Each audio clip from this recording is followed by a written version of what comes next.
musician traveling the world for gold. Somebody's made of plastic and some other things I love. Won't you come along with me? There's no time for rejection. Hold on tight, such a delight. It's Brian's Wrestling Collection. Me. Hey guys, what's up? It's Brian Hardy. This is another episode of Brian's Wrestling Collection, and today here on the show, we've got Superstars figures to unbox. Let's go! Alright, we've got Superstars Series 3. Series 2, I have the Ultimate Warrior in a room waiting for an episode, but I've got to get a hold of the Shawn, the Kevin Nash, and the Scott Hall first before I put them all together. So we decided to skip ahead to Series 3. I've done all of Series 1. I've unboxed them all. They're all in my DTOF. Now, for the last couple days, I've been finding Papa Shango, Undertaker, Mankind, $1 Million Man, Ted DiBiase, and I was like, we're going to unbox these bad boys. Only one that I found completely unpunched was Ted DiBiase, so I may, regret that down the line, but not today. So we're going to start off with what may be my favorite figure in this line. So it's Papa Shango. Superstar Series 3 includes fabric entrance cape. Voodoo curse, beware of Papa Shango. The spell has been put on you, is what the artwork is on the back. That's pretty cool. And as you can see, there's all the guys in the series I was just talking about.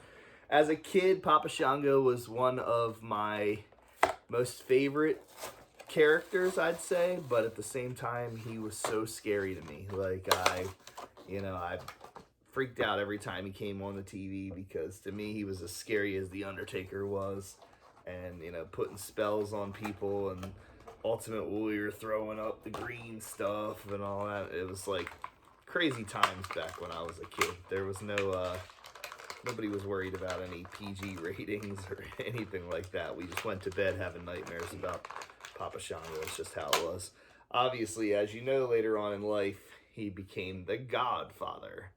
And really awesome guy. Totally cool. But this figure, though, I'll tell you what, I used to be a huge fan of the Hasbro Papa Shango figure, and I feel like this one complements that one really well. Pretty cool. He's got his little bone necklace. He's got his cape. I'm not going to take any of this stuff off. And then he's got his hat there with the face paint and stuff. So this is going to be a cool figure that's going to end up in the DTOF, of course. He was covered in tattoos, Mr. Charles. So, but yeah, great figure. Papa Shango. Ooh. All right, let's get on to the next one. All right, up next, we'll go a little bit scarier, but not the scariest of the bunch. Found this yesterday in a Walmart about an hour away from my house. It's Mankind. Includes fabric gear. Have a nice day. Foley is good. Mandible Claw, Mrs. Foley's baby boy. It's pretty cool artwork there on the back.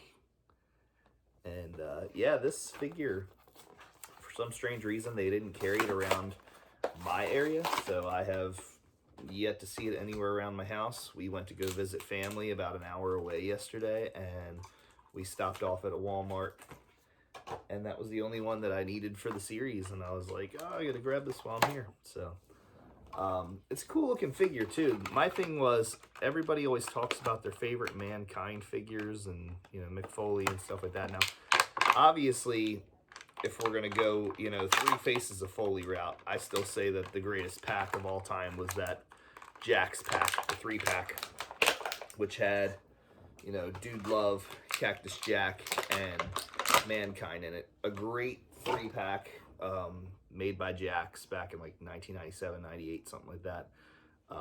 I used to play with that Cactus Jack figure all the time with my ECW figures. But I would say besides that, my favorite Mankind figure was like a Slammers version of this outfit, and that Hannibal Lecter style deal, and this figure reminds me of that. Now, what I have to mention, for those of you that have never bought these Superstars figures, is it comes with like an extra set of hands. There's like 4 hands in everything. So even with the Papa Shango figure, there was 4 hands. The Mick Foley thing's cool.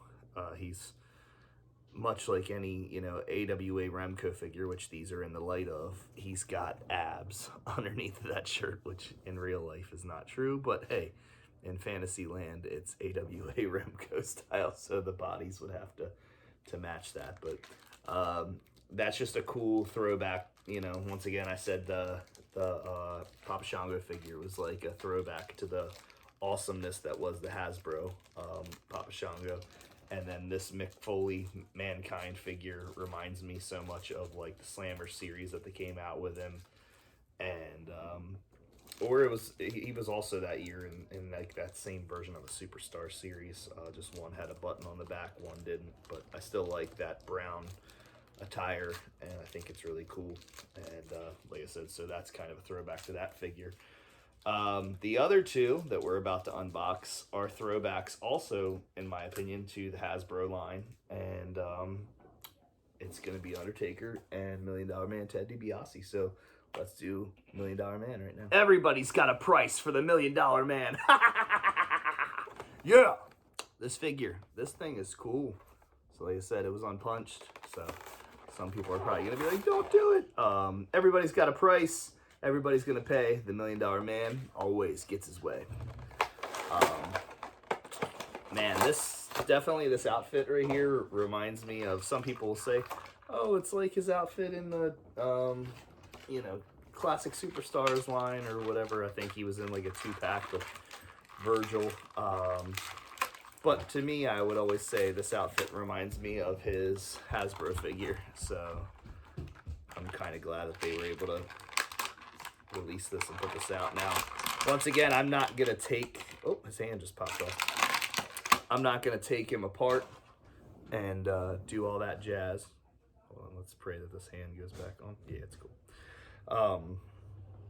But you can pull the pants apart. You can pull the tuxedo top apart, and he's wearing his black trunks and black boots underneath of it. And that's just such a cool figure there, honestly. But yeah, like I said, it's giving me vibes of the old green suited Hasbro figure. You know, we got the black suited Hasbro, we got the green suited Hasbro, and then we got the one where he's in his black trunks. So yeah, this is a cool fig. And like I said, this whole line, I really hope that they stick with this line because I just like it. Like I said, I'm a huge AWA Remco guy, but these figures are just so cool. And they're just something awesome to add to the detail. And yeah, I think that if Mattel ever made the mistake of discontinuing it, I would be pretty bummed out. So, all right, guys, it's time to go to Death Valley right now. All right, so before we dive into Taker, I did find this along with the hands. So $1 Million Man Ted DiBiase has a stack of money, which is great. Like I said, I guess Foley didn't really come with anything. Although his mask is really cool. Papa Shango came with the necklace and the cape and the hat. $1 Million Man came with money. Now it's time to talk about the dead man. Rest in peace, Tombstone, Death Valley. And I have to say, honestly, it includes fabric entrance duster. This Undertaker figure, I had passed it by probably about 40 or 50 times in the last 2 months, honestly. This has been in almost every single one of my stores alongside of the Ultimate Warrior, and I loved it. And every time that I would see it, I would be like, eventually I'm gonna get it. But like I said, I didn't know how far I was actually gonna be willing to dive into this line again. I was like, I'm definitely gonna you know, have the first series, but then I was like, these figures are just too cool. I'm gonna have to keep going with it. And I got a little discouraged for a while because I couldn't find the Shawn and the Kevin Nash and the Scott Hall, but I guess I'm just gonna bite the bullet and buy those off of eBay. But this figure has been one, like I said, that I have walked by a ton, and I was just like, man, like I haven't even opened it, and I can just tell that they did such a good job with this figure, and they did. And this is my favorite version of the Undertaker ever. So I mean, you know, what I think would what would be cool is if we ended up getting like this outfit Undertaker in a 2-pack with the purple one. So that way it could be like the SummerSlam 94 pack, Undertaker versus Undertaker. I think that would be a great pack, and I think it would really, really sell. But yeah, I'm not going to take this off, like I said, but he's got his whole deal going on there. He's got his gloves on, he's got his tie, his hat. And this is just a cool figure to display. And like I said, when I think of Undertaker, I think of this outfit. I think of this character. I don't think of anything else, but I'm like, yeah, this is cool. If they decided in another series to make this same Undertaker and just do a repaint and do it in purple or something, then that would be cool too. Black and purple. But yeah, this, I would say, this may be my, between him and Shango, I'm having a hard time choosing which one's my favorite out of this series, but it's just a great line. Like, all these figures are just absolutely fantastic, and I think they knocked it out of the park for the Superstars line, and I was very happy with Series 1. I thought that Hogan and Honky Tonk Man were awesome. Now Series 3, definitely Papa Shango and Undertaker, and I can't wait to open up more. So, all right, guys, this is Brian Hardy for another episode of Brian's Wrestling Collection. Thanks for unboxing the WWE Superstars Figures Series 3 with me today, and we'll see you sometime this week. Until next time, keep on slamming.